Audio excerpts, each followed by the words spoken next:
Hi and welcome to James Bond Fan Events. Give us 5 minutes, we'll give you James Bond. I'm Matt Sherman and I've run James Bond fan conventions for many years. Today I want to talk about why James Bond is not fungible. Now, fungible is an interesting word, and for practical purposes it describes commodities that are interchangeable. For example, if you give me a shiny, crisp, new dollar bill and I exchange it for you and give you a wrinkled, dirty dollar bill, you may not be happy with the exchange, but either the new or the old dollar bill will give you the same amount of goods or services in kind.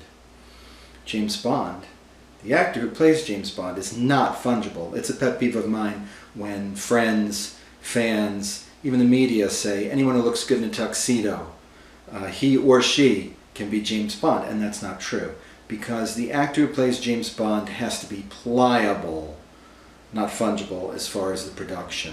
For example, Daniel Craig's recent statement that he slit his wrists, or wanted to, after making Spectre was completely out of context, and most of the quote was more like, I want to slit my wrists because I'm exhausted. I've given everything I am, everything I have, for 2 years to the making of this production.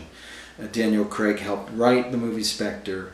He chooses all his own publicity photographs, works tirelessly, getting up at 4 a.m., getting ready to be on the set at 6 a.m., finishing at midnight, going into the gym after midnight daily to keep the weight off and keep looking trim and good as James Bond, and so on. So whoever plays James Bond has to be pliable. They have to be willing to devote themselves. They have to be willing to be typecast as James Bond and not get other roles. They have to be willing to take whatever salary.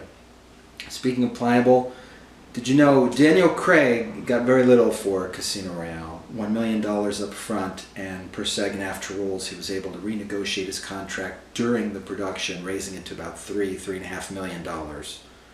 That means that in 2006 for Casino Royale, he got less than half of what Roger Moore got in Octopussy in 1983. Or compare Daniel Craig's pay now for the upcoming film No Time to Die. No spoilers ever here at James Bond Fan Events, but as far as salary for No Time to Die, Daniel Craig will be making and earning in 2020-2021 what Pierce Brosnan was earning for Die Another Day in 2002, 18 years ago. So James Bond is not fungible, and also he doesn't even like to wear a tuxedo.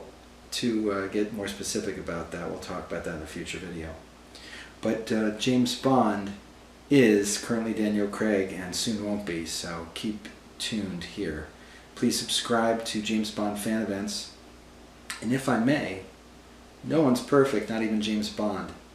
But Jesus is perfect, so trust him today for eternal life. He died and he rose to take our sin, our guilt, our shame, our condemnation. Trust him today for perfection when you meet him in the future. Thank you.